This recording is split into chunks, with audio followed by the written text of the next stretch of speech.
as we are about just over 15 minutes in the 3-minute portion. So Magnus Carlsen and Fabiano Caruana have had matches where Magnus usually dominates in the Speed Chess Championship format, but Amon Hambleton and Danny Wrench have commentated on the closest matches so far in the 2025 SCC. So if you're playing your odds and you're looking for a thriller down to the wire, this match could give it to you. Yep. Yeah, 6-5. You really can't ask for more because, I mean, I think Magnus is in a spot here where he's, at the end of the day, we can talk about how he's not in his best form, but the fact is, Danny, he's up. It's 6-5. You know, this is all you need to do in this format. You just need to win. And right now he's winning. So we can't, it's almost like we're talking about how dominant he usually is. We can't forget that he's still leading this match and the work is still for Fabi to do. For sure. Fabi does have a fun position here. Black has the bishop pair in these, whatever this is. It was a con Sicilian, kind of almost like a hedgehog, but not quite. The black bishop on d7 instead of fianchettoed on the long diagonal. But black goes for b5 in these positions with the bishop on d7, and he does that. Mm-hmm. Yeah, b5 is very standard. It might look like this is the pawn that can be captured the most, like every single white piece is hitting it. But the reality is you're just going to turn this almost into the same type of gameplay as the Benko Gambit, where you just have the A pawn, the B pawn, and even now the E4 pawn sort of in your sights, and the bishops can cause a lot of damage here. Not to mention the pawns in the center can continue to move and open the position up as well, like whether it's E5 or D5. So I'm just saying, even though it looks like, hang on, we've really just tossed like a completely free pawn over, I do think this is a little bit by design. Yeah, it is by design because then you get the pawn, but it's kind of just a pretty pawn to look at. It's hard to move it forward without making your position worse. And black has the bishop pair. And if you can, you might try to open up the position quickly. I was going to say, I expect you keep the bishop pair first, but at some point, that light square bishop has no white counterpart to challenge it, so things could get dangerous. Mm-hmm. Yep, knights kind of flip their positions on b5. d5 to me is very double-edged. You could say that it's well-timed because now there's no challenge to knight e4, but Fabi takes the really aggressive response and says, sure, congratulations on knight e4. I'm completely solid on the queen side. Nothing to worry about there. Let's play f5, go after the e6 pawn, open up these two rooks on e1 and f1 that are, they've been dying to participate. Yeah. No, I actually love it.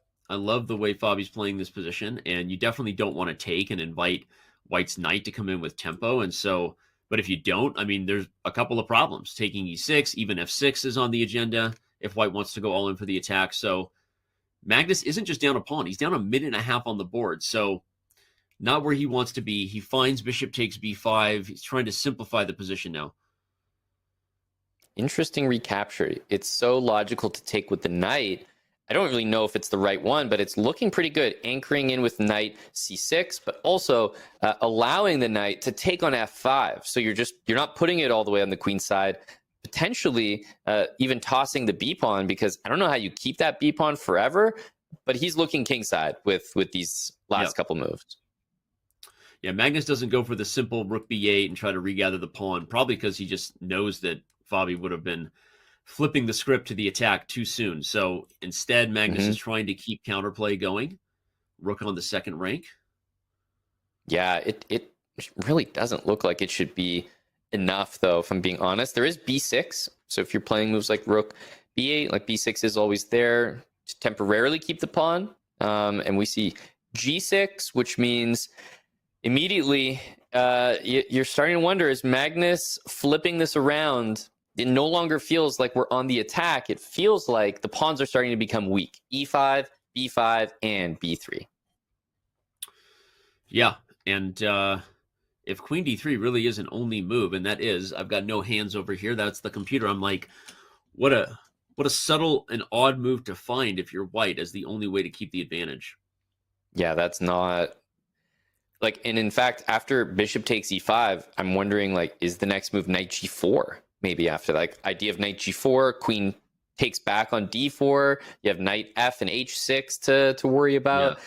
But if that's the type of move that you have to find, it speaks to how difficult the position is. And Fabi has actually been on a streak, Danny, with the white pieces. What is he? He's won 3 games in a row, and this could be number 4. It's still very much unclear. I think he's 2.5 out of the last 3, but yeah. So but yes, and this would be. I don't think he's won 3 in a row, right? I think it's been 2.5 out of the last 3. Anyway, here we are. The point is, Fabi playing well as white, and yeah. Now what is going on here? The trade on e5 happened, but Fabi kept the b pawn.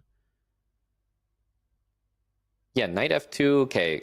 At this point, I'm a bit more concerned for, like, probably just drawish, but those pawns are not strong anymore. I think it's pretty clear that the b pawn is probably going to fall.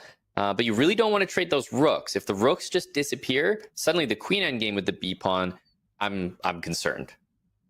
Yeah, the b pawn is very dangerous. It's already on the 6th rank.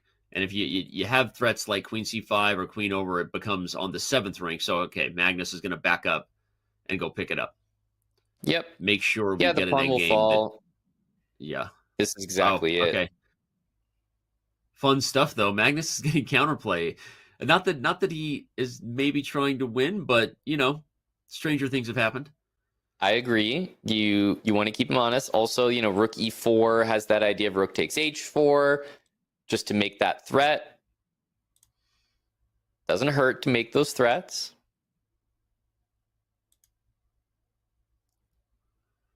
Okay, offering rook h4. They're now both going into it. I think at this point, you take on e2 and take on b6. This is the real question.